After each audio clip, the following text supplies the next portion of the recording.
Muy buena tarde a todas y a todos, sean bienvenidas y bienvenidos. Nos da muchísimo gusto saludarles desde el Seminario de Filosofía del Derecho de la Facultad de Derecho de la UNAM. Y hoy es la última sesión que con motivo de esta edición del Seminario Permanente sobre Justicia realizamos en este periodo intersemestral. Queremos agradecer, antes de iniciar con la sesión, a nuestra señora directora por su generosidad, por su apoyo en la realización de esta actividad, a la doctora Sonia Penegas Álvarez, a nuestra distinguida secretaria general de la facultad, la maestra Sara Mispalma, así como a cada uno de quienes coordinamos este seminario permanente que nos han distinguido con su colaboración ya de hace unos 3 años, más o menos 2 años y medio por ahí así para acá, que pues son de diversas universidades, de diversas escuelas, que nos han acompañado en esta experiencia muy grata para platicar sobre justicia, un tema que es el eje transversal en el cual pues está presente desde los más diversos ámbitos, ¿no? Nos han acompañado en la coordinación pues la doctora Rosa Isabel Medina del Colegio de la Frontera, querida doctora Rosa Isabel, muchas gracias. Obviamente el doctor Javier Saldaña, desde el Instituto de Investigaciones Jurídicas y como profesor también de nuestra facultad, ¿no? Nos han acompañado de otras facultades hermanas, como la Facultad de Ciencias Políticas y Sociales, la doctora Rosa Merlín Rodríguez, del posgrado de aquí mismo de la Facultad de Derecho, la maestra Paulina Rodríguez Landecho, de la Facultad de Filosofía y Letras, el maestro Rogelio Alonso Laguna, el doctor Josu Landa, que en esta ocasión está de sabático, pero que él es miembro fundador de este seminario, de la Universidad Autónoma de Zacatecas, la doctora Mariana Ramírez Herrera, ¿sí? Y por supuesto, de aquí de la Facultad de Derecho, el doctor Walter Arellano Torres y un servidor, ¿no? Y bueno, hoy tenemos la última sesión. La verdad es que tenemos un enorme agradecimiento para el doctor Javier Saldaña, que es el último ponente en esta edición del seminario. Y pues el doctor Javier Saldaña, yo creo que es muy conocido entre colegas de aquí de la facultad. Es un maestro del área de filosofía del derecho de la Facultad de Derecho de la UNAM, pero también es investigador en el Instituto de Investigaciones Jurídicas de nuestra universidad. Y yo creo que él es el más destacado naturalista en nuestra comunidad universitaria y en nuestro país, ¿no? Y una de las voces más autorizadas para hablar sobre diversos temas de las doctrinas del derecho natural. Entonces, querido doctor Javier, bienvenido a este que es su seminario. Nos honra muchísimo que nos acompañe, que esté a cargo suyo la sesión que da conclusión a estas jornadas dedicadas a pensar sobre la justicia. Y le dejo el uso de la palabra, doctor. Adelante, si es tan amable. Pues, ¿me escuchan? Lo escuchamos muy bien, doctor. Gracias. Ya se está Es que compartiendo se está doblando la voz. A ver, ¿me escuchan ahí? Sí, tiene dos dispositivos. Voy a cerrar el micrófono en el otro. Ya, no tiene problemas. Ya puede hacer uso bien.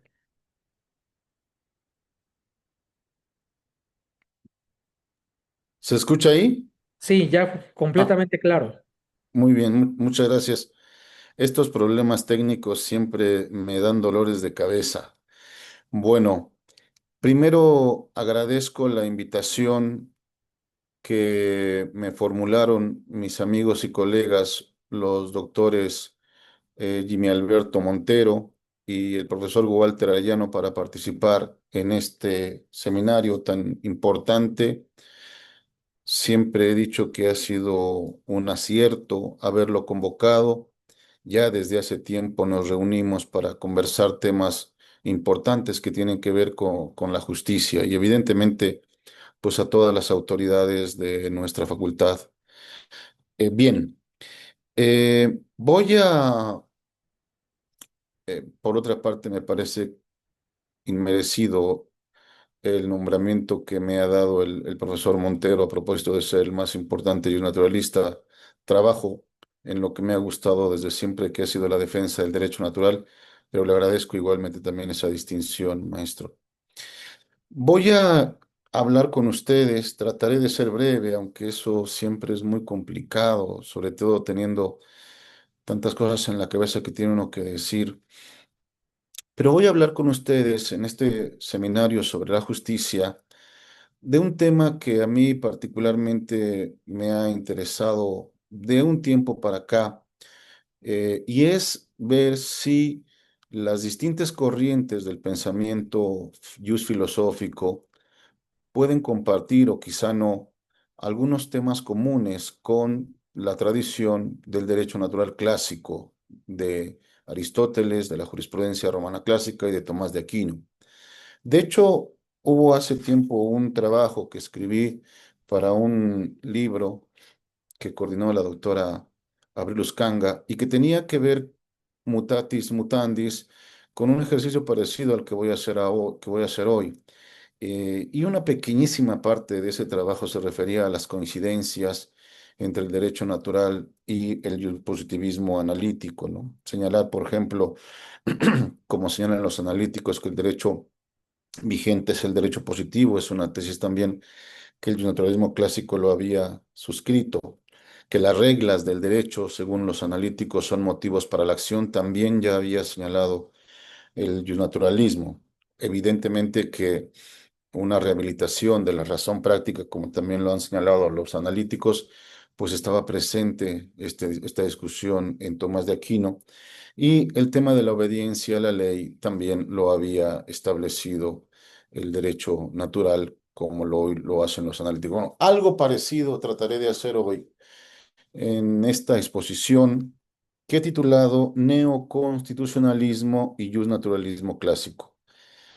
No tengo yo el control de las diapositivas. Me va a hacer favor, Carla, de tener ese control. Y no sabría yo, Carla, cómo pedirte, por favor, que me pasaras a la siguiente diapositiva. Quizá simplemente en forma verbal, como lo estoy haciendo ahora. ¿Te parece bien? Muy Claro bien. que, doctor, adelante. Bien, vamos entonces a la siguiente diapositiva. Espero que se vea, ¿eh? ¿Cuál es el objetivo de mi exposición? El objetivo de mi exposición es mostrar que algunas de las tesis defendidas por lo que hoy conocemos como neoconstitucionalismo ya habían sido objeto de reflexión y análisis por parte del justnaturalismo clásico, ¿no? Justnaturalismo clásico me refiero a aquella corriente o teoría del pensamiento que comienza con Aristóteles, que continúa después su recorrido por la jurisprudencia romana clásica, 130 antes de Cristo al 230 después de Cristo, a la muerte más o menos por esas fechas de Ulpiano, y que alcanza su más alta expresión con Tomás de Aquino. Bien, o que por lo menos podríamos decir algunas de estas tesis que hoy defiende el neoconstitucionalismo ya estaban en germen, en embrión, en el pensamiento clásico. Ahora, una aclaración previa. Se puede discutir sobre si existe o no el neoconstitucionalismo. Se puede también discutir sobre si existen autores que se han adscrito a esta corriente o no.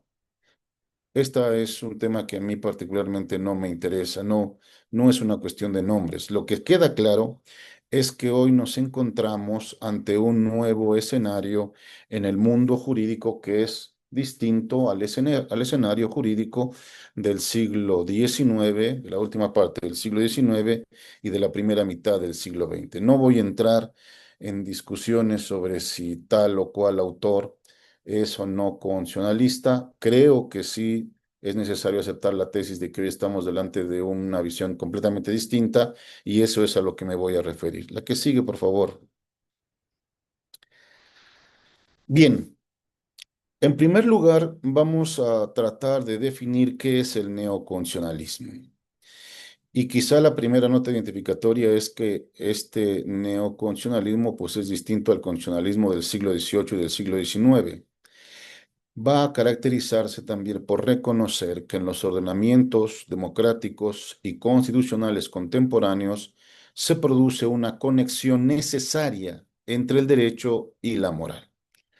Voy a utilizar como argumento de autoridad atienza para describir esta es estas dos características del neoconstitucionalismo. Dice Atienza, esa conexión puede entenderse de diversas formas, pero incluso quienes piensan que la identificación del derecho se hace mediante algún criterio como el de la regla de reconocimiento hartiana, consideran la aceptación, consideran la aceptación de la misma, que la aceptación de la misma tiene un carácter moral. Bien. Esto es lo que nosotros podríamos decir, pues es el neoconstitucionalismo, el reconocer que después de la Segunda Guerra Mundial el escenario jurídico fue completamente, ya es completamente distinto a como fue el escenario de la primera mitad del siglo XX y del siglo XIX, por la incorporación necesaria o la conexión necesaria entre el derecho y la moral. La que sigue, por favor. ¿Cuáles son las características del neoconstitucionalismo? Bueno, para esto voy a remitirme a quien, en mi opinión, ha descrito muy bien las características centrales de este movimiento, que es el profesor Manuel Atienza, en un libro, el último capítulo del libro del sentido del derecho, me parece que plantea muy bien las grandes características de este movimiento. Primero, existe una nueva estructura y contenido y funcionamiento del sistema jurídico, en donde no solamente existen reglas, sino además principios. Esta es quizá la característica, una de las características más esenciales. El reconocimiento de que el sistema jurídico no solamente incorpora reglas, sino también principios, ¿no? Solo que la lógica de las reglas y la lógica de los principios es completamente distinta. Segundo, eh, en el neoconstitucionalismo se reconoce que el derecho es una práctica dinámica que, como lo dijo hace un momento Atienza, incluye necesariamente valores. Tercero, el neoconstitucionalismo objeta la tesis de la descripción y la prescripción, ¿no? Cuarta, existe una nueva forma de entender la validez del derecho, no en términos puramente formales, sino sustanciales. La que sigue.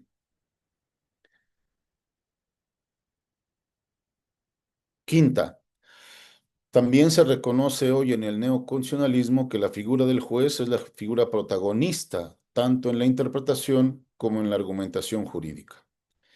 Del mismo modo, se redefine la relación de las distintas esferas de la razón práctica. En séptimo lugar, del mismo modo, la convicción de la existencia de criterios objetivos a desarrollar y concretar. Y finalmente, la octava tesis de este neoconstitucionalismo, de este nuevo escenario jurídico europeo, después de la Segunda Guerra Mundial, es la idea de que el derecho o al derecho se incorporan valores morales y que esos valores no pertenecen simplemente a una determinada moral social, sino a una moral racionalmente fundada.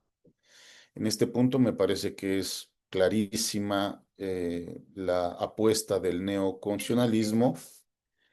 Un segundo.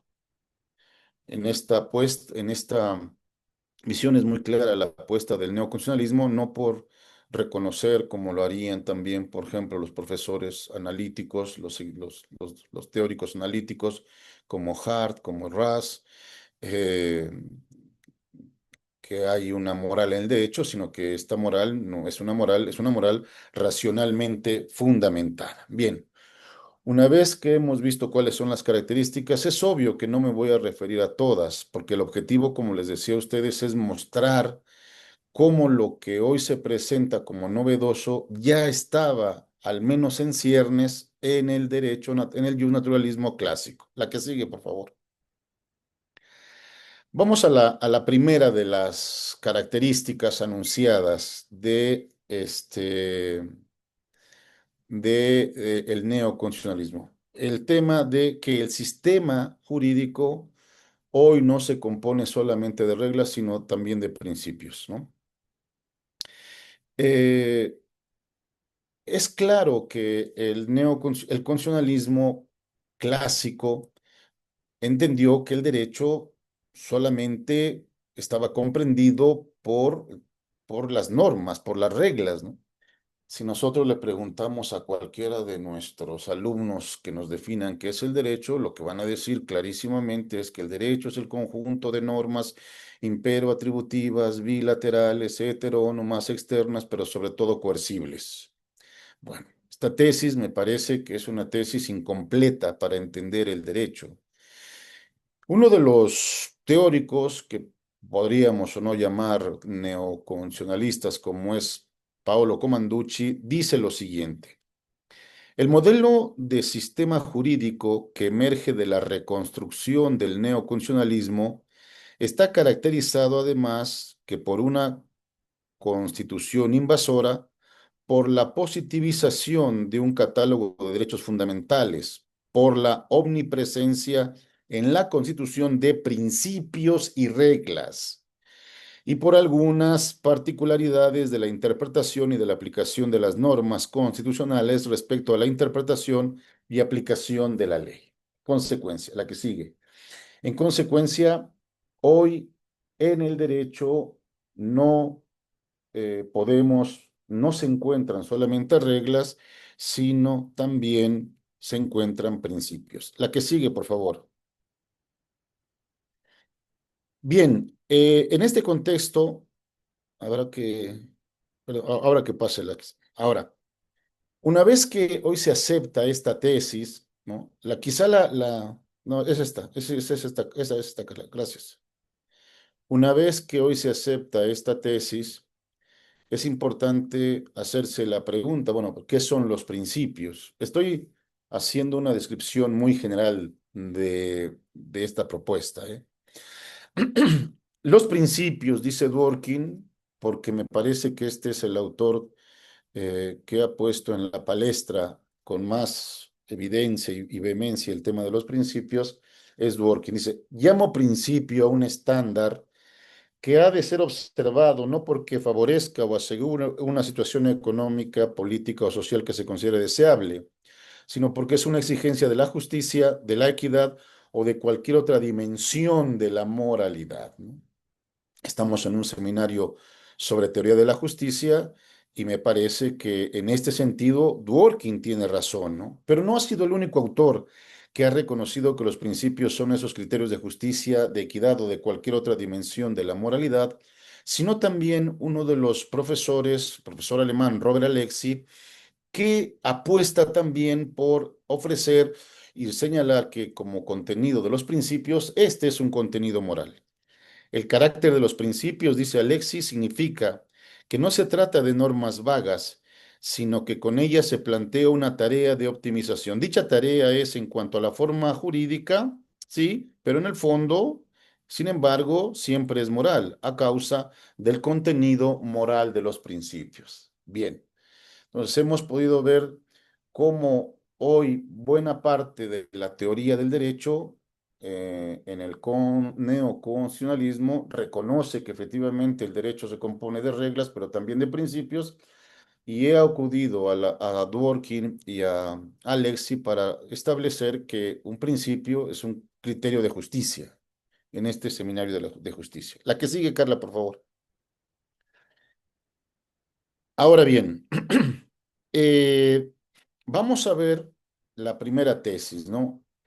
¿Existía lo que hemos definido, lo que Alexi y lo que Dworkin explicó como principios en el justnaturalismo clásico, en Aristóteles? Vuelvo otra vez a insistir en que este es el autor con el que debemos nosotros iniciar nuestra reflexión sobre el derecho natural clásico, ¿no? ¿Existían criterios de justicia anteriores a lo que decían los neoconstitucionalistas, a lo que establecía también Comanducci? ¿Existía algo distinto a esto? Y me parece que esto es así, que efectivamente la respuesta a esta pregunta es que sí había antes de la salida de la explicación del neoconstitucionalismo, pues una explicación que establecía criterios de valoración moral sobre el derecho positivo, criterios de justicia. Y esto lo encontramos principalmente en el libro quinto de la Ética a Nicómaco, en el libro quinto de la Ética a Nicómaco, donde el estagirita establece la distinción entre lo justo natural y lo justo legal, ¿no? Al principio del libro quinto de la Ética a Nicómaco, Aristóteles, lo más claramente posible, señala que el derecho de la polis se compone por un elemento natural y un elemento positivo, ¿no? Aristóteles distingue claramente lo justo natural y lo justo positivo, pero no las separa, como lo hará después el positivismo jurídico. Bien, ¿cuál es el papel que le asigna al, eh, a lo justo natural Aristóteles?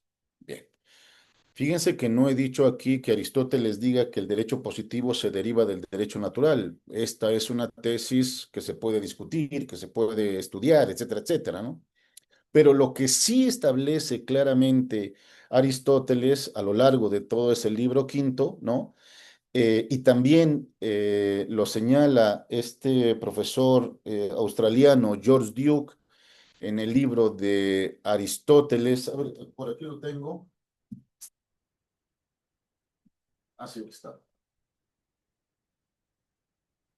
En este libro, Aristóteles y el derecho, del profesor el nomos, la política del nomos, del profesor australiano George Duke, que fue publicado por la Cambridge University Press y que se tradujo al castellano, lo publicamos nosotros. Claramente dice Duke, que conoce a la perfección prácticamente toda la obra de Aristóteles, que si bien se puede discutir eh, que Aristóteles afirme que el derecho positivo se derive del derecho natural o de lo justo natural, lo que parece más claro es que el papel que le asigna Aristóteles a lo justo natural es un papel crítico o, digamos, valorativo de lo justo positivo. Entonces, creo que aquí ya se puede encontrar un primer antecedente de lo que veníamos hablando a propósito de los principios como criterios de justicia en el derecho. Bien. Hay un autor también al que me refería hace un momento, que es el profesor Robert Alexi, que señala también en uno de sus libros, en varios de sus escritos, un tema que podríamos también nosotros decir está de alguna manera reconociendo también lo que antes había señalado Aristóteles en el famoso trabajo de la doble naturaleza del derecho. Dice el profesor Alexis que una de las dimensiones de las dos caras del derecho, ¿no? Se define a través de la corrección del contenido y de procedimientos que esencialmente incluyen la corrección moral en forma de justicia. Esto me parece que podemos también encontrarlo en el pensamiento de Aristóteles. Pero vamos un poco más. La que sigue, por favor. Bien, hay un punto que me parece que... La que sigue, Carla, por favor.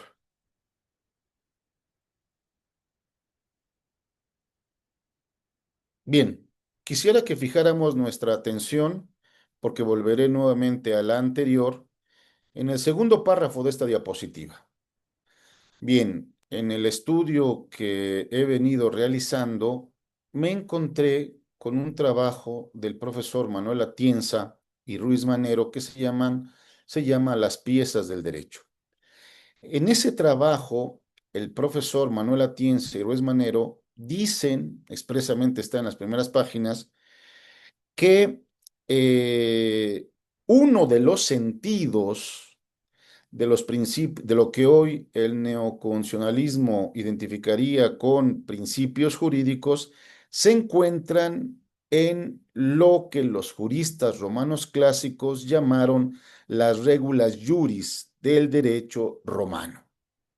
Bien, dicen los profesores españoles, esto es, de enunciados o máximas de la ciencia jurídica de un considerable grado de generalidad y que permite la sistematización del ordenamiento jurídico de un sector del mismo. Tales principios pueden no estar incorporados al derecho positivo.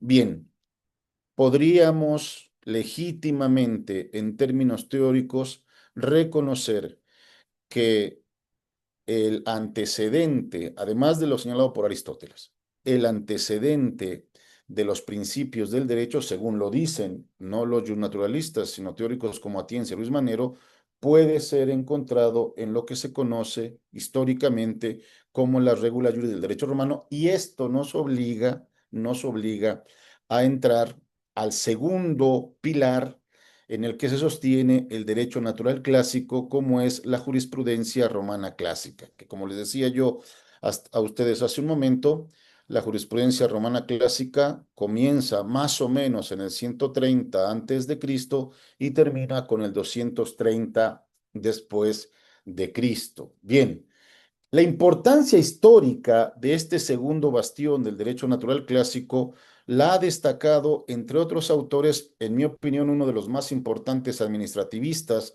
españoles, como fue Eduardo García de Enterría. La anterior, Carla, por favor.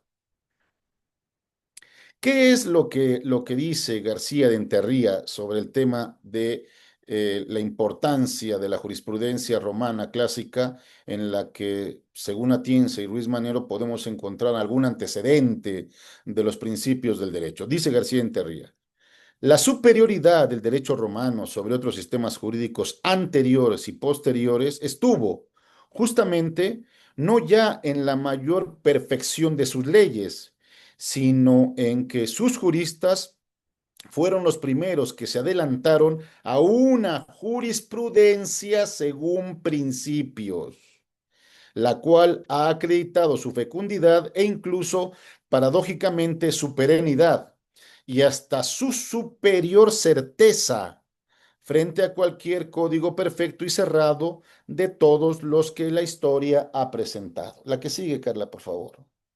Bien, esta misma idea y reconocimiento que hace Atienza, Ruiz Manero, García Enterría, la hace, en mi opinión, quien mejor ha hablado sobre el tema de las, digamos, la jurisprudencia romana, los principios del derecho que forman parte de este, además de las reglas, como fue el profesor alemán Joseph Esser en ese famoso libro que se llama Derecho y Norma, perdón, Principio y Norma en la elaboración de la jurisprudencia privada. Más o menos ese es el título del profesor Esser. En ese libro, el profesor Joseph Esser reconoce la existencia de un derecho anterior y superior al derecho escrito. Cito: además de aquellos pensamientos jurídicos de la ley, atiende también a los principios de un derecho superior y previo al escrito, para terminar estableciendo, señalando que los principios son eficaces con independencia del texto legal. La que sigue, Carla, por favor. Bien, el tiempo se me comienza a comer, no quiero llevarme mucho tiempo en esto porque me faltan por lo menos dos. Miren, si logro terminar la segunda, aunque la tercera y la cuarta y la quinta coincidencias se las deba o la pueden checar en el libro que Todavía le... tenemos tiempo, doctor, no se preocupe. Bien, es que voy pecándole aquí para ver el tiempo. Bien. Son una... Vamos a ver qué es esto de las regulas juris del derecho romano clásico que han aplaudido tanto los juristas a los que yo me he referido. Las reglas juris del derecho romano se encuentran en la última parte del digesto. Y vean ustedes algunas de estas reglas. Es importante decirlo por una sencilla razón, porque después estas reglas, muchas de estas reglas, van a pasar a, entre otras cosas, a la ley de las 7 partidas que dio Alfonso X el Sabio y que en un cierto sentido tuvieron vigencia, tuvieron aplicación en el derecho español y alguna reminiscencia de ellas tendríamos también en el derecho de nosotros. De hecho, hay un jurista mexicano que se llamó Pedro Ruano, que escribió un comentario muy extenso a las regulas iuri del derecho romano clásico aplicadas a la legislación mexicana, comentando las reglas que había condensado, resumido un profesor alemán que se llamó Eber Bronco. Eber Bronco. Bueno, solamente voy a señalar algunas para no llevarme mucho tiempo. Cuando es dudosa la interpretación de la libertad de una persona, debe decidirse la cuestión a favor de la libertad. Hoy en nuestro sistema jurídico nosotros encontramos principios como el pro persona. Bueno, podría ser uno, pero este principio, esta regla que se estableció en el derecho romano, pues es en caso de duda se debe de beneficiar al presunto, ¿no? Dos, no tolera la buena fe que se exija dos veces lo mismo. Bueno, esto quizá podríamos mandárselo a este señor de TV Azteca por el tema del pago de sus impuestos. No tolera la buena fe que se exija dos veces lo mismo. Tercera regla. Son muchas, solamente estoy eligiendo algunas, ¿eh? Esta es importante. Por derecho civil, los esclavos no son personas. Por derecho civil, los esclavos no son personas, pero no por derecho natural. Pues, por lo que respecta al derecho natural, todos los hombres son iguales. Vaya que esto que después fue utilizado y a veces instrumentalizado por muchos juristas posteriores, ya estaba en el derecho antiguo romano. La que sigue, por favor. Bien, este, son varios los autores que han reconocido cómo estas reglas dadas en el derecho romano, pues encarnaban un criterio de justicia. Así, por ejemplo, uno de los grandes romanistas, como fue Álvaro II, estableció que el derecho en este periodo de la historia consistía en juicios resueltos a partir de criterios de justicia, nunca por criterios de utilidad o legales que pudieran llegar a ser injustos. Las fuentes como el jus, como el equitas, que fueron utilizadas por los jurisprudentes, ¿no? Que tenían autoridad, buscaban en cada uno de los asuntos dar una respuesta justa. Eso también lo había señalado otro autor muy importante, que fue el director de la Facultad de Derecho durante más de 30 años en la Universidad de la Sorbona de París, como fue Michel Villey, que efectivamente en un pequeño trabajo que se llama ¿Qué es el derecho romano?, nos explica claramente cómo los jueces, perdón, como los jurisprudentes romanos lo que hacían pues era precisamente razonar en términos de principios, de criterios de justicia para resolver con ese mismo criterio los asuntos que les tocaban. Quiero destacar una cita de uno de los profesores romanistas más importantes de hace algún tiempo, el profesor Sandro Schipani, que escribió un trabajo que se llama El derecho romano en el Nuevo Mundo. Lo pueden ustedes consultar en la revista Ars Juris. De ahí saco la siguiente cita.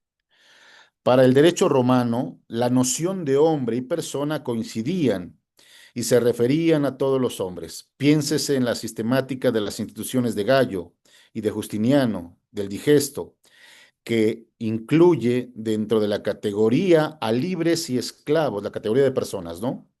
Ciudadanos y extranjeros, personas que son de su propio, personas que son de su propio derecho y personas sujetas a ajeno derecho, los que están en el útero y los nacidos varones y hembras. Eran personas los que están en el útero y los que nacían varones y hembras. Los franceses no pensarán de las mujeres esto, como sabemos. Y los pensadores modernos tampoco pensarán cuando justifican prácticas, digamos, llamadas de interrupción del embarazo, pensarán esto. Pero los romanos sí lo pensaron. Bien, la que sigue, por favor. Bien, como todos sabemos, pues el ejemplo más contemporáneo de este tema, pues nos los propuso Dworkin a propósito de su libro de Tomándose los derechos en serio, Taking Race Seriously, en donde, o los derechos en serio traducido al castellano, en donde él pone en la palestra de la discusión el tema de los principios del derecho, siendo un crítico del positivismo jurídico que reconocía solamente a las reglas. El famoso caso Riggs versus Palmer, pero hay varios, ¿no?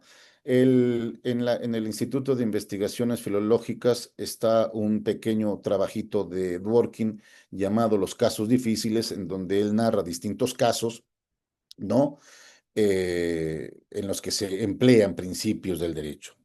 Quedémonos con el Rick versus Palmer. Nos narra y donde el parricida le quitó, al parricida se le quitó la herencia que su abuelo le había dejado en virtud de haber sido quien lo privara de la vida. Esto porque, como nos dice Dworkin, todas las leyes, lo mismo que todos los contratos, pueden ser controladas en su operación y efecto por máximas generales y fundamentales del derecho consuetudinario. La formulación del principio que sirvió de base para quitarle la masa hereditaria al parricida la conocemos de sobra. A nadie se le permitirá aprovecharse de su propio fraude o sacar partido de su propia injusticia o fundar demanda alguna sobre su propia inequidad o adquirir propiedad por su propio crimen, ¿no? Adquirir propiedad por su propio. Este es un principio también del derecho romano. Este es un principio con el que se trabajó en la jurisprudencia romana clásica, ¿no? Y sobre todo, lo más importante, cara a lo que yo vengo explicando, es que en el segundo pilar en el que sostiene el derecho natural, encontramos a la hora de decidir, de interpretar y de argumentar esa visión humanista de la jurisprudencia que utilizaba criterios de justicia, no una justicia instrumental, no una justicia utilitaria, sino una justicia justificada racionalmente para resolver estos problemas. La que sigue, por favor. Bien, paso ahora a la segunda característica del neoconstitucionalismo, ¿no? La referida a el reconocimiento de elementos sustanciales en la Constitución que actúan como parámetros de control de la actividad legislativa. Al inicio de mi exposición, quería yo decirles una cosa que me suele pasar a veces como profesor. Todo lo que estoy diciendo se inscribe en una teoría general del derecho, no se inscribe en una teoría general del derecho mexicano. Es decir, que, que pedirle a los legisladores mexicanos que tomen en consideración criterios sustanciales a la hora de realizar las leyes me parece que podría ser demasiado. Bueno, por eso quería hacer esa explicación. Bien, segunda tesis. El reconocimiento de elementos sustanciales en la Constitución que actúan como parámetros de control de la actividad legislativa, ¿no? La pregunta con la que se inicia esta segunda parte es, ¿existen criterios sustanciales, morales, en el constitucionalismo tradicional? Y evidentemente que la pregunta anterior nos coloca de lleno ante la cuestión de si en la creación del derecho, ¿no? Entran en juego argumentos racionales o racionalmente justificados. O, si no es así, entonces se deja a puros criterios volitivos. En definitiva, si las leyes, las normas jurídicas son producto de la razón o de la voluntad. Me parece, estamos en un seminario de filosofía del derecho, que esta pregunta o esta reflexión pues no amerita muchos detalles. Sabemos perfectamente qué fue lo que dijo Hobbes en el título 26 de Leviatán, sabemos perfectamente qué dijo Bentham a propósito en fragmentos sobre el gobierno, sabemos perfectamente qué dijo Austin, y el que más recientemente nos refrescó esta cuestión fue Kelsen, ¿no? Adelante, por favor, la que sigue. Kelsen, pues como todo mundo sabemos, ¿no? Eh, plantea claramente de que las normas jurídicas son producto de la voluntad, no son producto de la razón. Pero afirmar esto plantea consecuencias prácticas y teóricas delicadas, ¿no? La más importante, si es la voluntad y no la razón quien crea el derecho, se deja abierto el camino para que sea esta, la voluntad, la que determine el contenido de las normas. Y si esto es así, entonces tal contenido puede ser cualquiera, el que mejor le venga en gana al gobernante en turno. En este sentido, me parece que Kelsen fue bastante consecuente, ¿no? Cuando señala, cito, una norma puede ser tenida por válida aunque contradiga el orden moral. Evidentemente, una norma es válida en la medida en la que está siendo dada por la voluntad del legislador. Y termina o señala el profesor Kelsen cuando se le pregunta sobre el tema de si el derecho nazi fue derecho, lo que dirá me parece que está en sintonía con lo que había señalado siempre. Desde el punto de vista de la ciencia del derecho, el derecho durante la dominación nazi fue derecho. Podemos lamentarlo, pero no negar que fue derecho. Bien, si es solo producto de la voluntad la norma, producto de la voluntad del gobernante, puede darle cualquier contenido, ¿no? Vean, la que sigue, por favor. En este sentido, me parece que el papel eh, que ahora tiene el neoconstitucionalismo es distinto del descrito en el constitucionalismo tradicional. Se entenderá en el neoconstitucionalismo que el mejor derecho posible, es decir, el derecho justo o racionalmente justificado, solo puede ser alcanzado cuando se toma en consideración un conjunto de elementos sustanciales que son los que deberían de actuar como parámetros de control de la actividad legislativa. Es decir, que tal derecho solo puede ser logrado si se toma en cuenta una moral racional, no instrumental. Y esta es la tesis de uno de los profesores que trabaja también sobre neoconstitucionalismo, como es Rodolfo Vigo, que señala en uno de sus libros la moral como elemento favorecedor de la creación del derecho. Es decir, a la que sigue, por favor, Carlos. Es decir, que efectivamente parece que el elemento moral, ¿no? Ayudaría, según los neoconstitucionalistas, a la mejor creación de las normas. Bien, quiero citar aquí a los profesores Ruiz Manero y Manuel Atienza sobre este punto, sobre lo que vengo señalando en el segundo aspecto, ¿no? Que efectivamente ellos en esta tesis siguen a Ferrajoli. Cito, dicen estos profesores españoles, cabría decir que el programa de Ferrajoli consiste en la superación de lo que él mismo llama el paradigma paleopositivista, asociado, en su opinión, con el Estado liberal de derecho, en beneficio de un nuevo paradigma, capaz de integrar los cambios fundamentales que en la realidad del derecho ha supuesto el Estado constitucional de derecho generalizado en Europa a partir de la segunda posguerra. Siguen los profesores españoles. La importancia de este cambio, cuyo punto crucial viene a residir básicamente en la introducción de criterios sustanciales de validez derivados de la Constitución como parámetros de control de la actividad legislativa, ha sido tematizada por pocos teóricos con el vigor y profundidad con el que lo ha sido en la obra de Ferrajoli, cuyo sentido general además cuyo sentido general además simpatizamos fuertemente. Efectivamente, Ferrajoli, comentado por Atienza Ruiz Manero, está diciendo que la importancia de este cambio, ¿no? Radica esencialmente en introducir criterios sustanciales de validez como controles de la actividad legislativa. La que sigue, por favor. Ahora bien, esta tesis que se encontraba, aunque sea en ciernes, en el naturalismo clásico, ¿no? Me parece que hay dos argumentos que hay que utilizar para responder a esta tesis. La primera, el naturalismo clásico nos enseñó que cualquier acto humano, lo sabemos todos, está regido por dos potencias, la inteligencia o razón y la voluntad. Ambas actúan de manera conjunta. Tomás de Aquino reflexionará sobre si la ley, el tercer gran pilar del derecho del naturalismo clásico. Primero Aristóteles, segundo la jurisprudencia romana y tercero Tomás de Aquino. Tomás de Aquino reflexionará sobre si la ley es producto de la razón o es producto de la voluntad. Lo habíamos visto hace un momento con Kelsen. Si esta misma pregunta se la hacemos al profesor Vienés, ya sabemos lo que nos va a decir. En cambio, Tomás de Aquino dice lo siguiente, que respecto a la ley, o respecto a la ley, a esta le compete mandar y prohibir. y siendo esto un acto del imperio, entonces dicho acto es propio de la razón. Luego, dice Tomás de Aquino, la ley es producto de la razón. La ley es producto de la razón.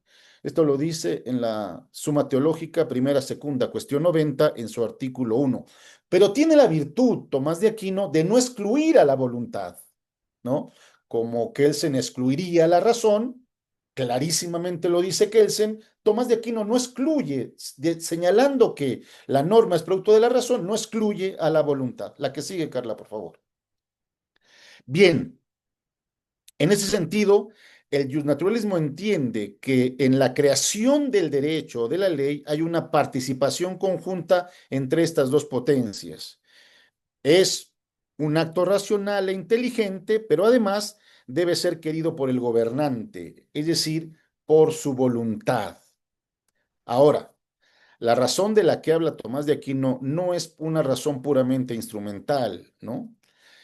Esto lo señalo porque en algún momento en este seminario o en el de taller de lectura de textos clásicos, algún profesor positivista dijo que no se puede pensar que Kelsen excluyera a la razón de su propuesta al afirmar que esta era producto de la voluntad. Se requería pensar, dialogar, entrar a hablar con el otro parlamentario para poder dar la ley. Ahí está ejercitando la razón. Ese tipo de razón es una razón instrumental.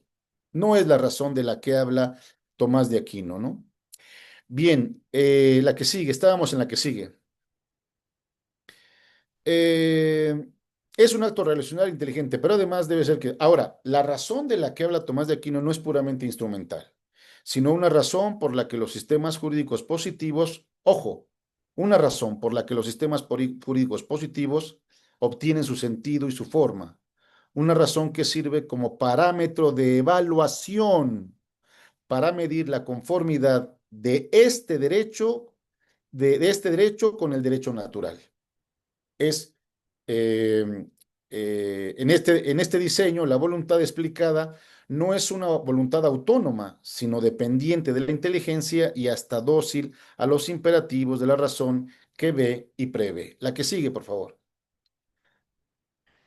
Me parece que ya aquí se puede ir entendiendo claramente cómo la razón, eh, una razón que justificada, ¿no? Eh, va a establecer esos parámetros de realización, de creación de las normas jurídicas. Ahora, número dos. El argumento clave que utilizan los defensores del neoconstitucionalismo es la rehabilitación de la razón práctica, pero este tema ya también había sido suficientemente dilucidado por la tradición naturalista clásica al explicar esta. Si no es instrumental, la razón entonces, este es, me parece lo importante, si no es instrumental la razón de la que habla el naturalismo clásico, entonces esta nos remite al bien o a la serie de bienes a los que ésta tiende, los cuales son aquellos que son aprendidos por ella y puestos como contenido de las leyes positivas por la voluntad. Esto nos lo había también explicado, nos lo explica más recientemente Finis. La que sigue, por favor. Esta noción de bien o de bienes a los que tiende la razón práctica ya los había explicado también Tomás de Aquino, comentando el tema de la ley natural en la Suma Teológica, primera, segunda, cuestión 94, artículo 2, donde se pregunta si la ley natural comprende muchos preceptos o solamente uno. Y el Aquinate dice que la ley natural tiene muchos, pero el primer principio, principalísimo, es el de hacer el bien y de evitar el mal. Adelante, Carla. Con este primer principio, ¿no? De la razón práctica que explica Tomás de Aquino, hay una tendencia por esta a la aprehensión del bien o los bienes humanos básicos. Para ello, evidentemente, uno tiene que entender que esta razón práctica es una, la que se inscribe, la propuesta por Tomás de Aquino, la propuesta por Aristóteles, no es la razón práctica que hoy es rehabilitada por Habermas, o si existiera, me parece que hay una contradicción, una razón práctica rehabilitada hoy por los pensadores nietzscheanos o críticos, sino es una razón práctica que tiene características muy especiales. ¿Cuáles? Evidentemente la confianza en la razón humana, ¿no? De conocer la realidad, específicamente la realidad jurídica, de manera objetiva. Si bien puede haber alguna distorsión en dicho conocimiento, pero solo de manera accidental. La segunda característica de esta razón práctica, ¿no? Es que no se limita a la búsqueda y cálculo de medios necesarios para el logro de ciertos objetivos, sino que es capaz de conocer los fines del obrar humano y que actúan como motivos para la acción. Los fines, la razón objetivamente identifica, reconoce los fines del obrar humano, y estos fines del obrar humano actúan como motivos para la acción, ¿no? Y tercero, estos fines tienen un carácter intencional, esto es, el conocimiento remite a un objeto conocido cuya existencia es real en sí. La que sigue, Carla. A mí me gustaría, maestro Montero, si le parece bien, porque ya son las 2 de la tarde, explicar solamente estas dos características. Algo diré muy rápidamente de las otras tres, pero para no ir apretado con el tiempo y dar paso a que las personas que nos escuchan puedan participar, pues me gustaría terminar con esto, a menos que usted generosamente me regale unos 15 minutos a partir de ahora o 20, y entonces yo le sigo lo que usted me diga, maestro. Tenemos tiempo, doctor, si usted gusta, para concluir, sin ningún problema, ¿eh? ¿Como cuántos minutos? ¿Unos 15? Puede ser unos 15 minutos y Ok, ya para que abramos la sesión. Es justo muy para que bien. quede tiempo para la discusión. Ok, continúo entonces, ¿no? Ya una vez que hemos visto cuáles son las características de la razón práctica, eh, vuelvo otra vez a retomar el tema, ¿no? Lo aprendido por la razón es aquello que es bueno. Lo señalábamos hace un momento, ¿no?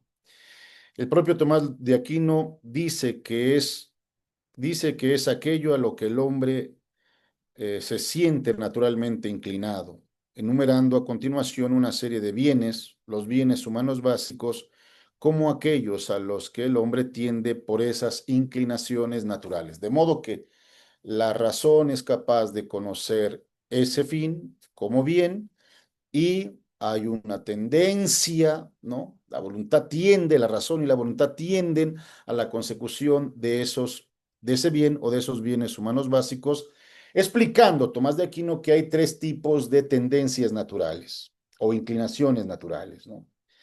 La primera tendencia o inclinación natural de la que habla Tomás de Aquino es la conservación, la inclinación natural en el hombre para conservar su propio ser, ¿no? Estamos hablando, no nos perdamos en la explicación, estamos hablando de esos criterios sustanciales que el legislador ha de tomar en cuenta a la hora de crear las leyes. No, es la segunda razón, la segunda tesis que estoy defendiendo. Bien, si nos quedamos en la primera inclinación, podemos nosotros perfectamente reconocer que en esta primera, en la primera inclinación, la conservación del ser, pues podemos encontrar bienes basiquísimos como el bien humano básico de la vida o de la salud. ¿Y qué acaso no los legisladores tendrían que preocuparse por la protección de la salud a través de los derechos o de la propia vida, a través de una legislación que promueva el aliciente precisamente de esta y no su contrario? Bien, hay una segunda inclinación, la que sigue, Carla, por favor. Hay una segunda inclinación que es esa tendencia que tiene el hombre ya a ciertos bienes más específicos, como por ejemplo a la conjunción y complementariedad de los sexos. ¿En qué se expresa esta complementariedad y conjunción de los sexos? ¿En qué bienes? ¿En qué fines que hace entender a la razón y a la voluntad para perseguirlos? Pues evidentemente en bienes como el matrimonio o la formación de una familia, ¿no? eh, podría haber explicado lo que estoy explicando con Tomás de Aquino a través de John Finnis, pero preferí irme a los orígenes, aunque también podría señalar que John Finnis reconoce en Aquinas que uno de los bienes humanos básicos es precisamente el matrimonio, en donde alcanza su realización el ser humano, la posibilidad de formar una familia, ¿no? Bien, y aquí también se derivan o se explican otro tipo de bienes más particulares como son la procreación de los hijos, la crianza de los hijos, la educación de los hijos. Todo esto se encuentra, por lo menos podemos afirmarlo, en los documentos internacionales protectores de derechos humanos clarísimamente, ¿no?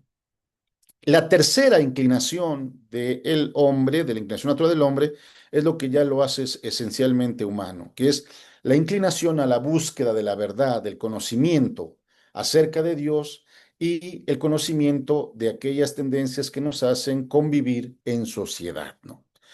Evitar, por ejemplo, la ignorancia sería la contracara del bien humano básico del conocimiento, que este debería estar reconocido específicamente en la Constitución y en las disposiciones reglamentarias.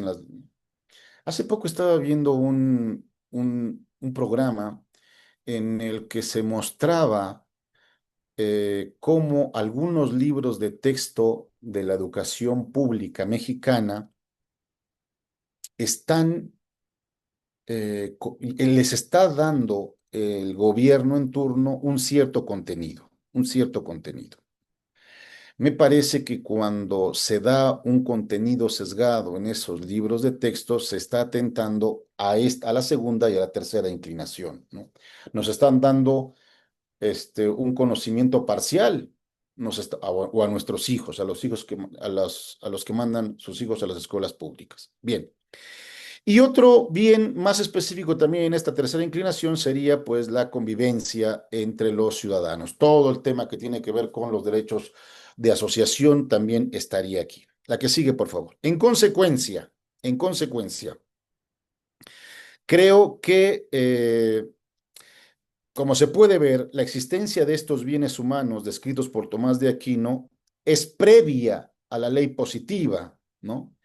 Y a todo acuerdo voluntario entre los hombres, encontrándose atribuidos dichos bienes a la persona y teniendo como título su naturaleza, por esto de las inclinaciones.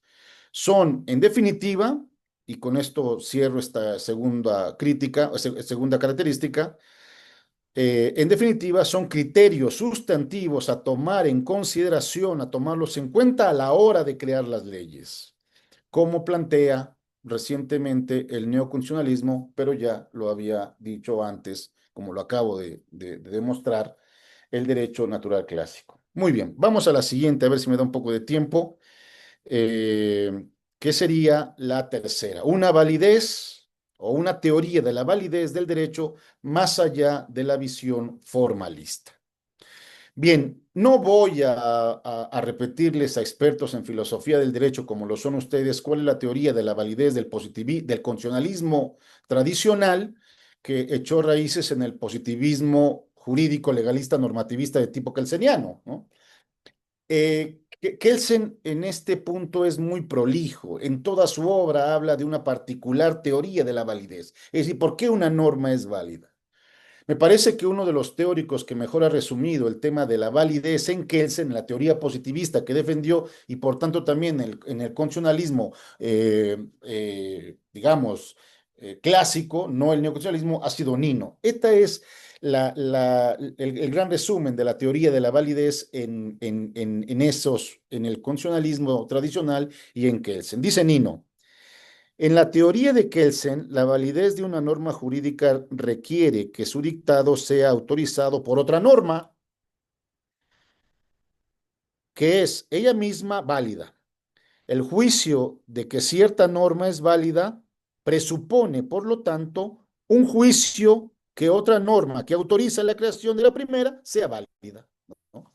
La famosa tesis la famosa tesis escalonada de la validez de la norma. La que sigue, por favor. Bien, esta teoría formalista de la validez jurídica me parece que hoy no se sostiene a la luz del neoconstitucionalismo.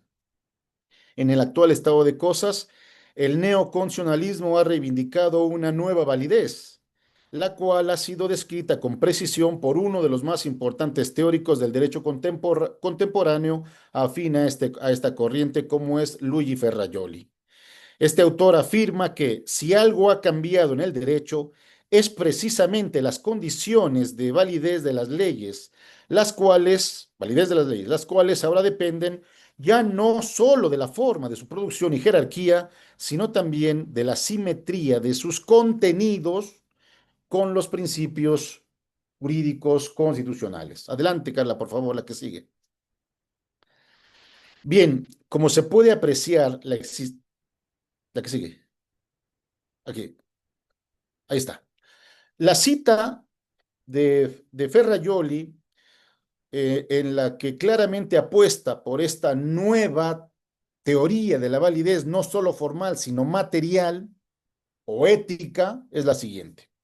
Dice Ferrajoli, la existencia o vigencia de las normas que en el paradigma paleopositivista se había disociado de la justicia, se disocia ahora también de la validez, siendo posible que una norma formalmente válida y por consiguiente vigente sea sustancialmente inválida por el contraste de su significado con otras normas constitucionales, por ejemplo, el principio de igualdad o de los derechos fundamentales.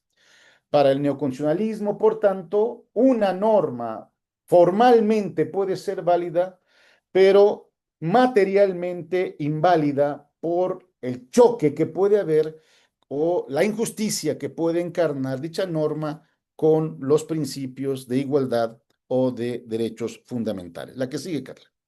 Ahora bien, ¿había una teoría más rica, más amplia que la validez formal en el naturalismo, tal y como proponen hoy los neoconstitucionalistas? Yo creo que sí. Lo primero que tenemos que aclarar, esto es importante decirlo, señores, porque hay, en mi opinión, pues eso, a veces un gran desconocimiento de lo que el derecho natural es. Y les adelanto también que eh, presentaremos este libro en mi libro reciente que se llama Derecho Natural Clásico y Contemporáneo, Fundamentos y Desafíos en la Reflexión Filosófica Actual, ¿no? Que se acaba de publicar, que no ha tenido otra intención más que tratar un poco de aclarar algunas de las tergiversaciones que se hacen, ¿no? Primero, lo que tenemos que decir es que el derecho natural del que yo estoy hablando, tal y como me he referido y lo he escrito, no es un derecho natural ideal, por oposición a lo real. Por el contrario, lo justo es una realidad jurídica válida, justificada racionalmente y en consecuencia obligatoria para cualquier jurista. Al igual que el neoconstitucionalismo, pero antes que el derecho natural exige que la ley reúna, para ser válida, reúna al menos dos requisitos. Primero, una justificación racional fundada en el reconocimiento de los bienes humanos y derechos de los que es portadora la persona. Y dos, un anclaje valorativo o moral en el bien común. Fíjense cómo en el derecho natural es mucho más rico, en mi opinión, la validez propuesta por el por el naturalismo clásico, porque no solamente apuesta por el reconocimiento en la búsqueda, el reconocimiento de los bienes humanos o de los derechos que la razón busca y que deben servir también para la creación de las leyes, sino que además el derecho natural introduce un elemento despreciado por Kelsen y despreciado por el positivismo, incluso hasta podríamos decir despreciado por el constitucionalismo tradicional, como es el argumento del bien común. El segundo requisito necesario para que una norma pueda ser válida en el derecho natural es su anclaje valorativo o moral en el bien común. Si los dos requisitos se cumplen, podemos calificar una ley como una ley válida y por tanto eficaz. La que sigue, Carla, por favor. Bien, voy cerrando ya, ¿eh? Uno de los más importantes teóricos del derecho natural clásico, como lo fue el profesor Javier Hervada, desarrolló una parte muy importante, una de las partes que a mí me ha servido también muchísimo. De hecho, cuando hablo de la formalización del derecho natural, apelo a esa parte, ¿no? Escribió una parte en su libro de Introducción Crítica al Derecho Natural que se llamó La positivización y formalización del derecho natural, en donde establece lo siguiente, ¿no? En tanto que exista la persona, el derecho natural es un derecho válido. Esto es, su contravención constituye de suyo una injusticia. Para esta concepción, entonces, la del derecho natural clásico, la validez del derecho y de la ley ap aparecen en tanto exista un ser personal. ¿Por qué? Porque en la persona existe ya una carga de deonticidad, deber de cumplir con unos ciertos bienes que serán el contenido después de los derechos humanos. De ahí que el propio Hervada afirme más adelante que la positivización no da al derecho natural su índole jurídica, sino que la tiene por sí misma. Bien, adelante, por favor. La que sigue. Ya voy terminando, ¿eh? Así, primero nos había dicho Tomás de Aquino, el derecho es producto, la ley es producto de la razón, pero hay un segundo argumento, anotado por el propio Aquinate, para considerar válida a una ley. Eh, Refuerza el argumento sobre el bien moral, señalado anteriormente al vincularlo con el bien común. De este modo, la ley no es sólo válida porque sea producto de la razón, y tenga como antecedente la consideración de persona del ser humano en aquello que facilite el bien o los bienes del hombre, sino que ésta debe necesariamente reflejarse en el bien común de la sociedad donde se aplicará. No es suficiente, por tanto, que la razón identifique el bien y lo persiga, sino que además eh, esta tenga un reflejo necesario en el bien común. Muy bien, la que sigue, por favor. Creo que ya es la última. Bien, hasta acá me parece, por tanto, que podríamos hablar, yo sostendría en este último punto que la validez que propone el derecho natural es una validez mucho más rica que la que propone el neoconstitucionalismo y evidentemente mucho más rica que la que propone el constitucionalismo tradicional. Mucho más rica, por tanto, que el positivismo jurídico y mucho más rica que la que propone el neoconstitucionalismo como corriente que establece una serie de criterios morales, ¿no? Sustanciales. Me parece que quien tiene la mayor autoridad para hablar de esa validez en su sentido más amplio es el derecho natural. Se quedan dos, dos tesis más que no voy a explicar, pero que casi podríamos decir se deducen de las demás. Si es verdad que hoy el derecho se integra, además de por reglas, por principios, si es verdad que hay criterios sustanciales que ayudan a la formación y creación del derecho, y si es verdad entonces que hoy nos enfrentamos ante una nueva validez, no solamente formal, sino material, ¿no? Entonces, es claro que la figura esencial del derecho ya no será el legislador, como lo fue en el positivismo tradicional, sino, como lo señala el neoconstitucionalismo, y en ese sentido me parece que tiene razón, la figura protagónica para la labor de interpretación y de argumentación a partir de todos estos criterios es el juez. La figura protagónica en el derecho es el juez, no el juez mexicano. Lo vuelvo a repetir. Finalmente, si todo lo que he señalado es verdad, y yo creo que lo es, por eso lo estoy defendiendo, Es verdad. Entonces tendríamos también que cuestionarnos esa dicotomía, en mi opinión absurda, que fue la de la descripción y la de valoración. Es decir, nosotros sabemos perfectamente que si por algo se caracterizó el modelo científico que propuso el positivismo jurídico fue precisamente por establecer esta dicotomía entre la descripción, ¿no? y, eh, y la valoración. Creo que también hoy ya es muy difícil, como en este punto me parece también que los neoconstitucionalistas tienen razón, pero los positivistas los naturalistas lo habíamos dicho antes, ¿no?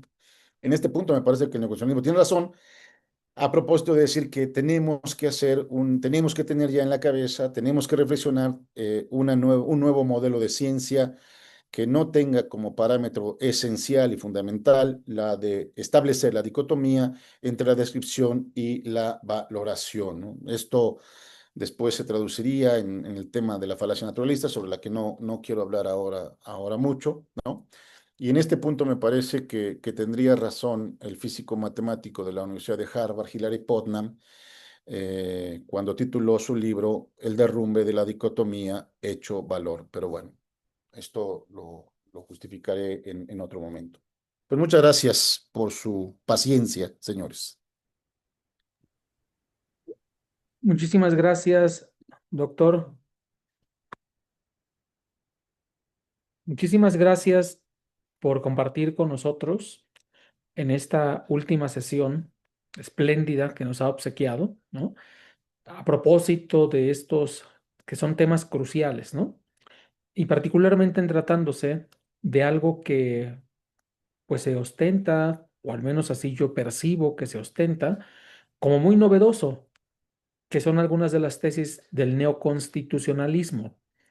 Y este análisis puntual que usted realiza, precisamente para mostrarnos que, bueno, ni son tan nuevas, ¿no? Y por lo tanto, pues, oye, no es algo como que estemos desvelando, descubriendo, encontrando, sino más bien que pueden remontarse a temas clásicos de las doctrinas del derecho natural, ¿no? Y que muy probablemente, y usted lo ha referido, pues quizá tengan que ver con los prejuicios que desafortunadamente se tienen respecto a estas doctrinas del derecho natural y por ende desconocimiento, ¿no? Que no suelen dedicársele la atención que merecerían para poder identificar de dónde proceden, desde cuándo se han planteado, quiénes son los autores, ¿no? Y yo creo que en ese marco, en ese contexto, el libro que, justo como lo anunció el doctor Javier, presentaremos, que es su última obra publicada. Sí, la última, ¿verdad, doctor? ¿O hay otra que esté todavía por ahí en camino? Fue la última, ¿no? La última obra Sí, recién es la más publicada. reciente. Es la más reciente, gracias. La última obra recién publicada del doctor Javier, pues presentarla aquí en la Facultad de Derecho, que será, y están todas y todos invitados, el próximo miércoles 1 de octubre, dentro de estas jornadas filosófico-jurídicas que se realizarán a lo largo de todo el mes, pero que esta será la primera actividad que inaugure estas jornadas, a las 11 de la mañana será presentado la obra del doctor Javier Saldaña, ¿no? Entonces nos dará muchísimo gusto tener una obra que fue escrita precisamente pensando en estudiantes de derecho para que se aproximen al conocimiento serio, riguroso de las doctrinas del derecho natural, ¿no? Y no para que partan del prejuicio, a veces, a veces fue mi caso, lo confieso, ¿no? Tristemente abonado por lecturas que se nos dan fuera de contexto. Digo, en mi caso particular, pues fue ¿qué es la justicia de Hans Kelsen, ¿no? Recién llegué a la facultad, primer semestre, y me dijeron, pues te lees este libro, ¿no? Yo lo leí, por fortuna, no creí todo lo que leí, ¿no? No se convirtió en mi suerte de catecismo, ¿no? Sino más bien me surgió la duda de que si eso era efectivamente así. Digo, obviamente tuvo que pasar algún tiempo para despojarme de esa postura, que es una postura respetable, discutible, por supuesto, pero no es la verdad. No vaya, no es, como en todo en academia, no hay dogma, no es la verdad absoluta. y se pueden encontrar otras formas de explicarlo, ¿no? Pues bueno, no sé, quisiéramos abrir, por supuesto, la sesión, no sin antes reiterar el agradecimiento para el doctor Javier Saldaña, ¿no? Por esta espléndida sesión que nos ha obsequiado. Muchísimas gracias, doctor. Y Gracias. preguntarles a Maestro ustedes, Jimmy, yo sí, quisiera tomar un momento la palabra a por favor, propósito adelante. de lo que ha señalado al final. Sí, yo creo que hay un... bueno, ¿se está escuchando bien? ¿Se escucha bien? Yo creo que hay un enorme desconocimiento cuando hablamos de naturalismo clásico en nuestra facultad. Así como a usted le pasó eh, la anécdota que nos ha contado de tengan esta lectura, y claro, uno lee eso y uno dice, bueno, el derecho natural sirve para dos cosas, para nada y para lo mismo, según Kelsen, ¿no? Y además lo dice San Kelsen, que en primer semestre pues Así es es. prácticamente Sí, venerado, ¿no? sí, O al menos yo así lo sentí, ¿no? sí. Pero fíjese que yo creo que si recuerdo bien el contenido de ese trabajo que lo leí hace mucho tiempo, no hay una sola nota a pie de página en ese trabajo de Kelsen que se refiera a Tomás de Aquino.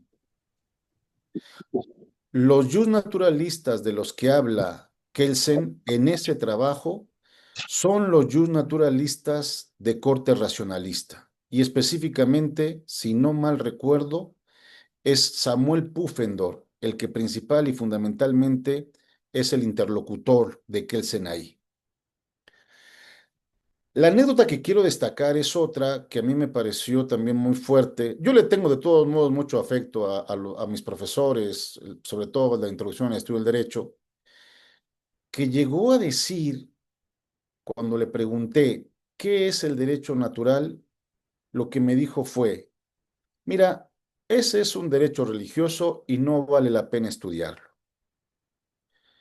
Yo acabo de demostrar en esta presentación una cosa.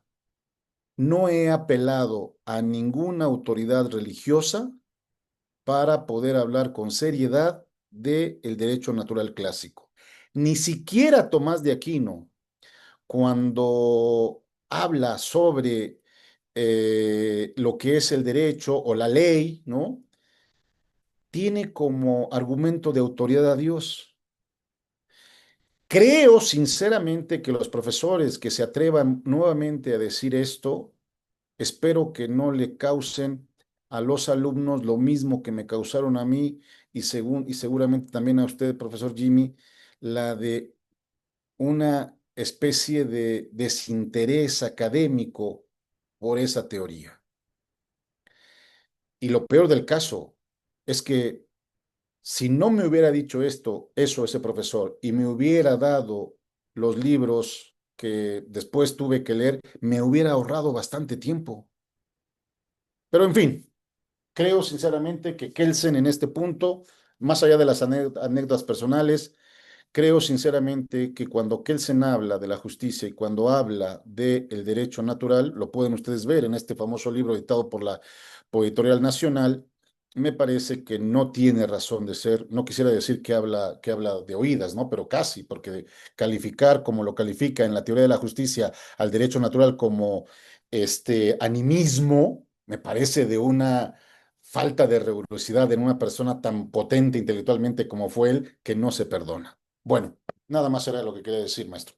Pues muchas gracias, doctor. Tenemos dos comentarios. Bueno, uno escribió Walter, pero ya se tuvo que retirar, nos dejó el mensajito, ¿no? Dice, felicidades al doctor Javier, muy interesante su ponencia. Y dice, no estoy tan seguro de eso del matrimonio como necesidad básica, pero siempre es muy nutritivo escuchar distintas perspectivas y ofrece una disculpa por retirarse, ¿no? Sí, quisiera Tenemos retomar este otro. tema. Perdón, maestro, Adelante, antes por de que favor, pase al doctor. segundo. Que yo no dije que el matrimonio fuera una necesidad. Lo que dije fue que el matrimonio es un bien humano en términos de John Finnis y por tanto hay que distinguir entre aquellos bienes humanos básicos que uno puede alcanzar y las necesidades básicas que uno puede tener. Yo creo que aquí no es una cuestión simplemente de nombres. Detrás del empleo de la palabra hay toda una justificación filosófica y racional importante. Yo podría perfectamente reconocer que el bien humano, que uno de los bienes humanos básicos del hombre es el juego, que a mí me gusta muchísimo el fútbol. Y a lo mejor cuando era joven practicaba alguna cascarita en la calle de mi pueblo, pero evidentemente que no podría yo llegar nunca a ser Messi. ¿Tengo la necesidad de ser Messi? No, tengo la necesidad, si hay las condiciones, de ejercitarme en el fútbol, como bien humano que puede realizar el ser humano. Entonces, sí es importante distinguir entre necesidad, yo no hablé nunca de una necesidad del matrimonio, sino hablé del reconocimiento de un bien humano básico que Finis explica que es el del matrimonio en Aquinas, como explica otros bienes humanos básicos, ¿no? Bueno, muy bien. ¿De qué sigue? Hay otro comentario, este, dice de la doctora Graciela Steines, estimado maestro, no requiere uno apelar a Dios, es una cuestión de elecciones teóricas y lo felicita. Muchas gracias, maestra. Gracias. ¿No? Y bueno, son todos los comentarios. No sé si alguien tenga algún otro comentario, quiera hacer uso de la palabra. Adelante, está la sesión abierta, ¿eh?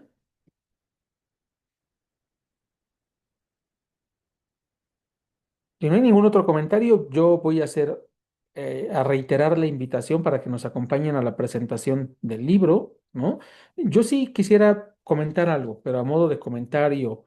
Eh, no sé, doctor, si usted esté de acuerdo, pero justo cuando usted refirió que hay que ir al pensamiento clásico, particularmente me parece que hay que ir al periodo del derecho clásico romano para entender partes esenciales de nuestro derecho y además hay que comprenderlas, en mi opinión, y creo que usted lo comparte, desde el contexto filosófico desde el que se está escribiendo también, para poder, para lograr desentrañar en los significados correctos de proposiciones, de enunciados, que uno puede aprendérselos de memoria, pero no tienen mucho sentido. Es decir, si uno refiere que la constante y perpetua voluntad de dar a cada quien lo que corresponda es justicia, sin la lectura de Aristóteles, pues me parece que no se entiende, ¿no? O sea, no se logra entender qué significa ello, ¿no? Vivir honestamente, no hacer daño a nadie, ¿sí? También son condiciones de lo del justo, de la justicia. Pues nuevamente tenemos justo esta incomprensión de qué es lo que querían decir estos juristas latinos, ¿no? Si no se reconstruye desde el pensamiento, desde la escuela estoica, desde el neoplatonismo, que está presente. Es decir, no olvidemos, y me parece que allí Cicerón es un claro ejemplo de cómo la filosofía griega está presente en el pensamiento latino. Cicerón, que no se destacó por ser un gran filósofo, pero sí por ser un gran divulgador del pensamiento filosófico griego, traductor del griego al latín, y además alguien que conoció de primera fuente a la filosofía griega y que además estudió con dos estoicos de la Estoa Media, como fueron Posidonio y Panecio, pues vaya que creo que nos ayuda a comprender muchas cosas que están presentes en este periodo, ¿no? Y eso forma parte o está enclavado en una concepción que me parece que también se omite de los juristas, de los jurisconsulti, de las grandes escuelas del derecho romano, que son justnaturalistas. Es decir, es como la parte que no se nos suele decir, ¿no? Que ellos tienen esa visión del derecho, de un derecho natural, ¿sí? Pero al mismo tiempo una visión compleja, o sea, no es una visión simple, no son las leyes de la naturaleza, o sea, es una visión un tanto compleja que está asociada a una concepción cosmológica, como está presente la cosmología en el estoicismo, ¿sí?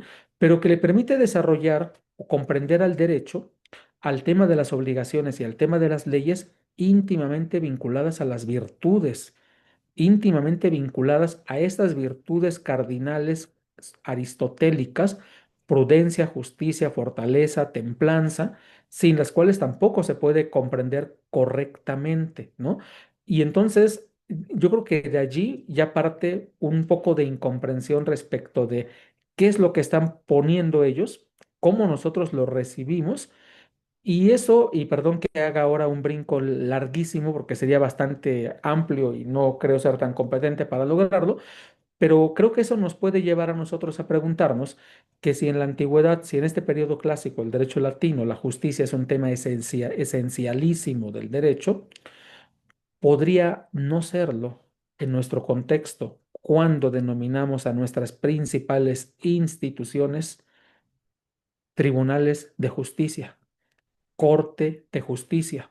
Yo siempre digo, si no, lo de justicia no está allí de gratis, ¿no? Porque si no no le hubiéramos puesto ese nombre, hubiéramos elegido cualquiera otro, ¿no? Pero si está allí, algo tendrá que ver con la importancia que la justicia históricamente ha tenido, ¿sí? Dentro de las tradiciones del derecho natural, particularmente en el contexto de la ciencia jurídica romana, ¿no? De la cual nos preciamos siempre de decir, nuestro derecho pertenece a la familia jurídico romano canónica germánica, ¿no? Y la parte romanista es una parte esencial, ¿no? Entonces, eso la verdad es que lo aplaudo, doctor, porque usted parece coincidimos, ¿no? En ese aspecto. Hay que leer y hay que leer a los clásicos, hay que regresarnos para Sí. poder comprender nuestro presente, ¿no? Pero era más un comentario porque no sé si estamos en desacuerdo en algo.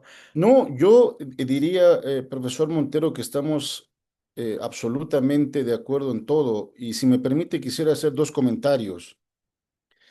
Eh, Creo que lo más importante para poder entender muchas de las corrientes filosóficas contemporáneas, pues es tener una base de filosofía clásica. Yo creo que en la medida en la que tengamos una base más o menos sólida de filosofía clásica, podemos entonces estar, me parece a mí, en capacidad de poder abordar temas centrales de la filosofía contemporánea. Por ejemplo, cuando Hart habla del derecho injusto, dice él que el derecho injusto o probiosamente injusto no merece ser obedecido. Esa tesis es una tesis, la tesis de la ley injusta, es una tesis que ya filósofos de antaño como Tomás de Aquino habían discutido. ¿Cómo entender, por tanto, esa expresión de Hart sin haber leído, por ejemplo, lo que dijo Tomás de Aquino sobre el tema de la ley injusta? Por eso sí creo que hay que leer a los clásicos. Segundo, muchas veces, dejando de lado ya la anécdota de si el derecho natural religioso, y esto, hay que dejarlo de lado. Yo, cuando algún profesor, sobre todo alguna vez me tocó en un desayuno, es que es un derecho religioso. Bueno, pues no lo es, ¿no? Pero otra de las críticas que se le suele formular, ¿no? Al derecho natural es lo que usted señalaba. Bueno, tenemos que entender incluso la definición de justicia que está en el Digesto 1.10 en un contexto filosófico concreto. Ese contexto filosófico concreto, que fue el contexto filosófico en el que pensaron y reflexionaron los juristas romanos, Ulpiano, para dar esa definición de justicia, no se podría entender sin haberse leído La República de Platón, por lo menos el segundo libro de La República de Platón. Después vendrán otras teorías de la justicia sobre las que podríamos seguir hablando, pero me parece que más de 2000 años de la reflexión filosófica no se pueden tirar por la borda. Una tercera objeción. El primer principio de la ley natural, hacer el bien y evitar el mal. Se le ha criticado muchísimo a este principio por ser un principio vacío. Y esto no es así, porque cuando uno lee a Tomás de Aquino, el contenido de ese principio de hacer el bien, evitar el mal, lo da clarísimamente las inclinaciones naturales del hombre. Es decir, que hay, por tanto, todo un bagaje filosófico, jurídico, muy rico que vale la pena destacar y estudiar para después abordar la problemática contemporánea. Esto que estoy señalándole queda claro también con el pensamiento, ¿no? Todas estas ideas de la ley injusta, el tema de la justicia, de la distinción entre conmutativa, distributiva, el tema de la razón que persigue el bien, los bienes humanos, todo, la ley natural, todo esto ha sido objeto también de estudio del profesor emérito de la Universidad de Oxford, John Finnis. Es decir, no estamos hablando de pensadores menores. Un emérito de Oxford es capaz de retomar, claro, muchos de los temas, yo solamente he hecho algunos pincelazos, ¿no?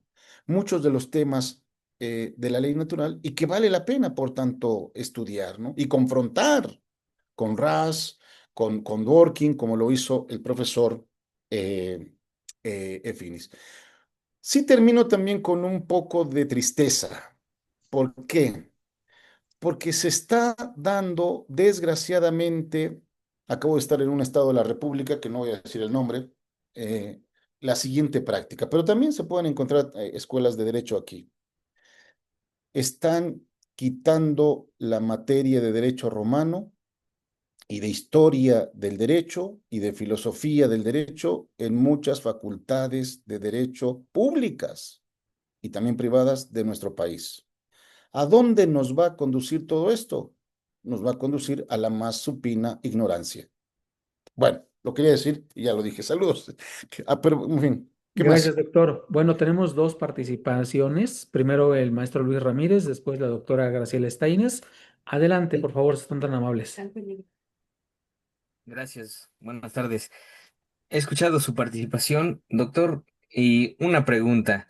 Hemos visto ya cuáles son los afinidades o los puntos que pueden establecerse como en común entre el justnaturalismo y el neoconstitucionalismo, pero ¿cuál sería entonces la principal diferencia entre uno y otro? Es decir, a lo que no puede renunciar ni el constitucionalismo, ni a lo que no podría renunciar el justnaturalismo, de modo que en este punto son irreconciliables. Gracias.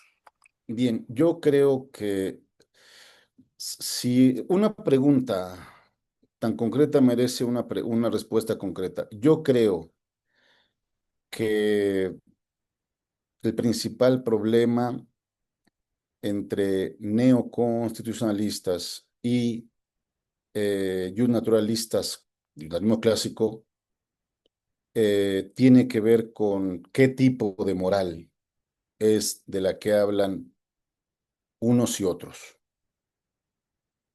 A mí me parece que hay una moral débil en el terreno del neoconstitucionalismo y una moral objetivamente fuerte en el justnaturalismo. Eh, los dos aceptaríamos la tesis de que esos principios, que algunos de ellos son derechos humanos, están en la Constitución.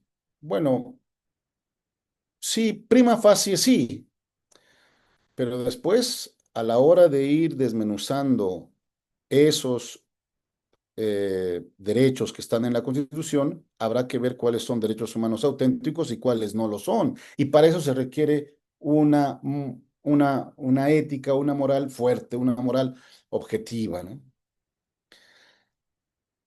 Mm, Hart habló también, Ras habló también de un argumento moral en el derecho, sí, pero el problema es qué tipo de moral es del que se habla, ¿no? ¿Es una moral radicada en la objetividad de bienes humanos básicos o es una moral simplemente crítica, una moral que puede ser racionalmente justificada estableciendo que es la que está en la Constitución? Eh, Bien, por ejemplo, voy a poner un caso más concreto, maestro, para ver si soy más pedagógico en este punto. Algún autor mexicano publicó, varios libros que tienen el nombre de neoconstitucionalistas. Y ahí introdujo en la nómina de neoconstitucionalistas a Ronald Dworkin.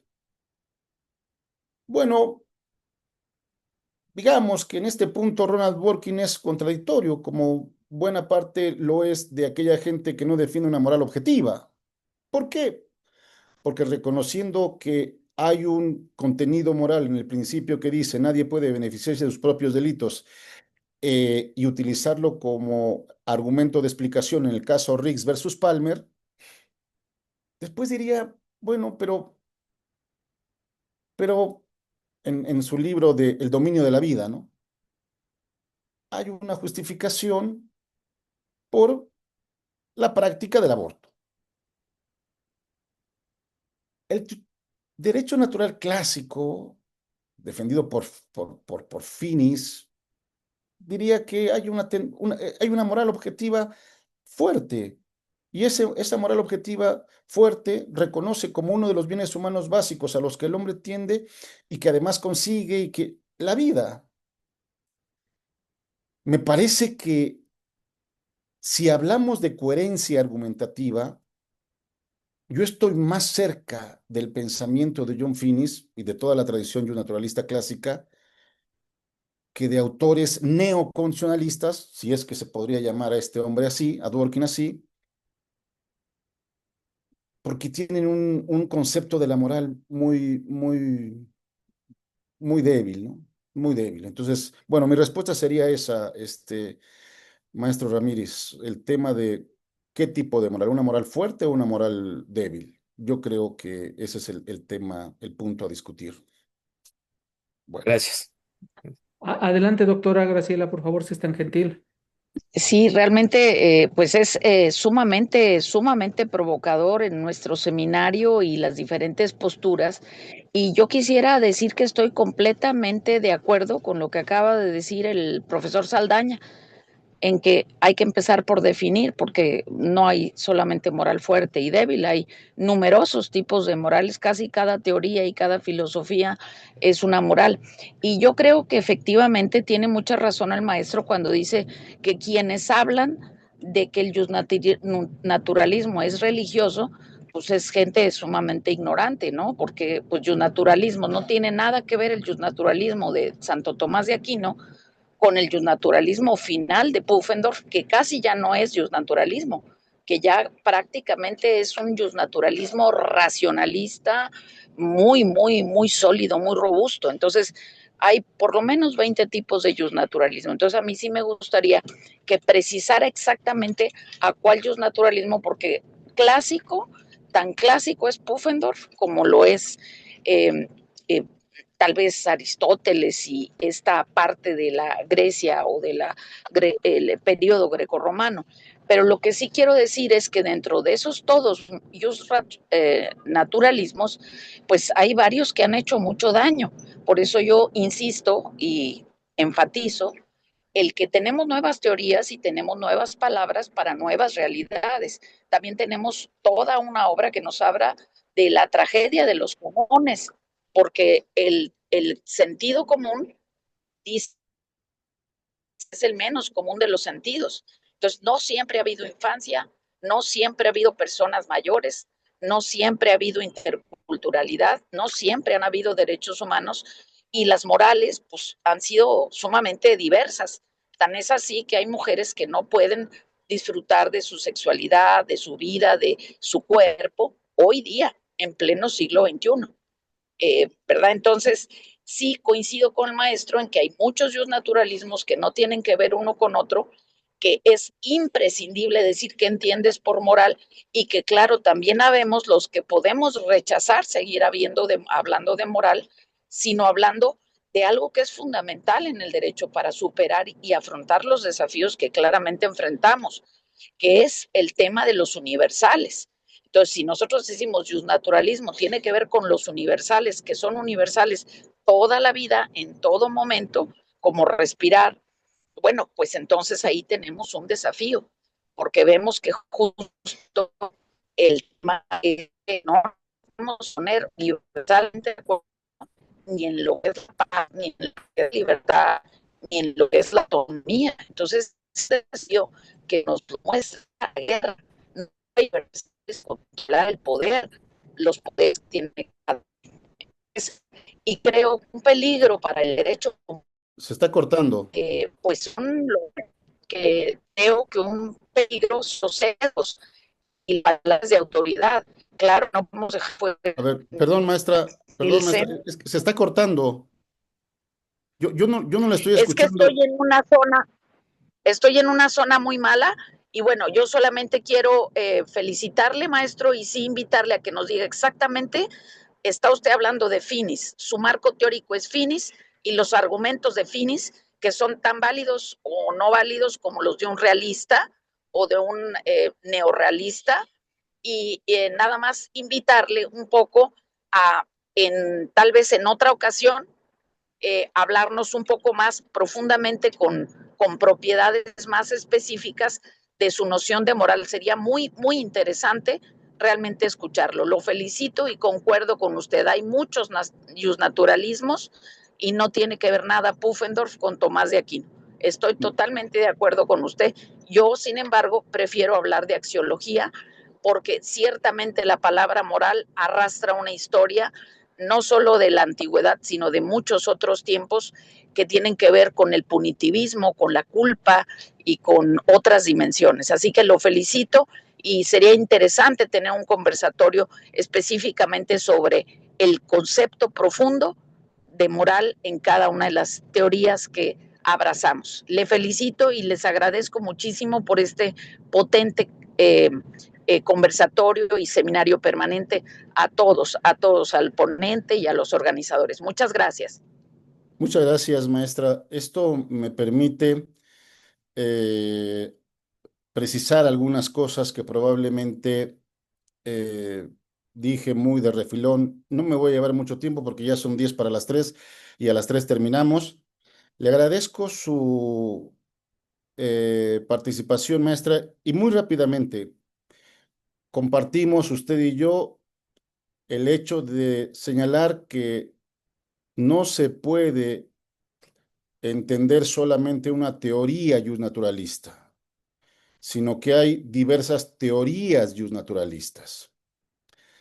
Se identifican fundamentalmente cuatro o cinco. Incluso se puede hablar hasta de un naturalismo marxista, como lo explicó Ernest Bloch en el libro de Principio y Esperanza, pero también hay un naturalismo kantiano por la pluma de Rudolf Stammler. Hay un naturalismo racionalista y ahí la carta es muy amplia. Pufendorf, Grocio, Thomasius, Edith Wolff, etcétera. Hay otro naturalismo también contractualista. ¿De cuál vamos a hablar? ¿De Hobbes o de Rousseau?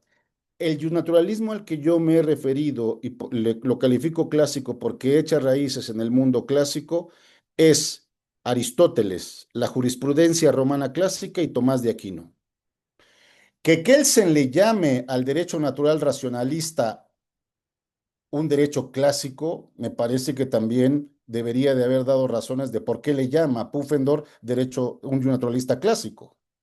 Pero en ese sentido tiene razón. Ahora, cuando usted me pregunta sobre el tema de existen diferentes tipos de morales, y si entendí bien, maestra, su pregunta es, bueno, ¿qué tipo de moral es la que abraza el naturalismo clásico que echa raíces en Aristóteles, en la jurisprudencia romana y en Tomás de Aquino? Bien, si nos atenemos a la historia de la filosofía, los tres grandes tipos de moral que han existido han sido la moral, digamos, hedonista, placentera, la de el disfrutar del propio cuerpo, y es obvio que esta moral no es la que abraza ni Aristóteles, ni Tomás de Aquino, ni la jurisprudencia romana clásica. El segundo gran modelo digamos, modelo moral del que se deriva después el consecuencialismo es de corte más bien utilitarista. Y evidentemente que tampoco este utilitarismo es el utilitarismo que abrazaría ni Tomás de Aquino, ni la jurisprudencia romana, ni Aristóteles, porque entonces ahí tendríamos que hablar de una razón puramente instrumental. La moral de la que habla en esta historia de la filosofía, de la que habla el derecho natural, el naturalismo clásico, es una moral ontológica, que sería el tercer gran modelo de de moral, la cual reconoce la existencia de una serie de bienes que perfeccionan al ser humano, pero no lo perfeccionan en términos puramente instrumentales, sino de perfección humana, perfección para la realización como persona y como ser social. Evidentemente que no he explicado a Finis, ¿no? Yo no he explicado a Finis, si me dan oportunidad en otro momento hablaré sobre Finis, ¿no? Uno de los capítulos de mi libro está dedicado también a John Finis, y Finis apuesta por una moral fuerte. ¿Cuál es la moral fuerte? La que reconoce que hay una serie de bienes humanos básicos, la vida, el conocimiento, la experiencia estética, la propia religión, el matrimonio, el juego, etcétera. Son esos bienes humanos básicos, de alguna forma también que explica Finis, que nunca pueden ser violentados.